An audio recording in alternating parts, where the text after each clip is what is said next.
কুমিল্লার মুরাদনগরে এক নারীর উপর চরম বর্বরতা চালানোর ঘটনায় তোলপাড় পুরো দেশ।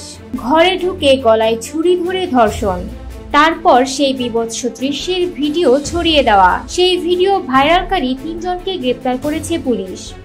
রবিবার গভীর রাতে কুমিল্লা জেলা পুলিশ সুপার নাজির আহমেদ খান স্বাক্ষরিত এক প্রেস বিজ্ঞপ্তিতে জানানো হয়, অভিযুক্তদের শনাক্ত করে ইতোমধ্যেই ৩ জনকে আটক করা হয়েছে।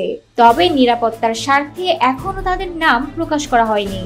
ঘটনাটি ঘটে ২৬ জুন বৃহস্পতিবার রাতে মুরাদনগর উপজেলার রামচন্দ্রপুর দক্ষিণ ইউনিয়নের ৫ কিত্তা গ্রামে এক হিন্দু নারী, যিনি ২ সন্তানের জননী এবং বর্তমানে বাবার বাড়িতে অবস্থান করছিলেন, তার ঘরে ঢুকে গলায় ছুরি ধরে ধর্ষণের অভিযোগ উঠেছে ৩৮ বছর বয়সী ফজর আলীর বিরুদ্ধে। স্থানীয়দের হাতে প্রথমে আটক হন ফজর আলী।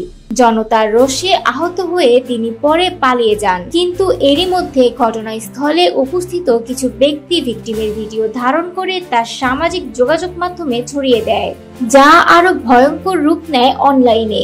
সংবাদ পেয়ে তাৎক্ষণিকভাবে ঘটনাস্থলে পৌঁছায় মুরাদনগর থানা পুলিশ।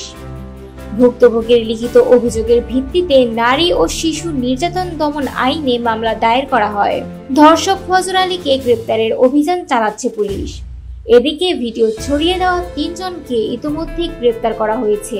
তাদের বিরুদ্ধে প্রচলিত আইন অনুযায়ী ব্যবস্থা নেওয়া হচ্ছে।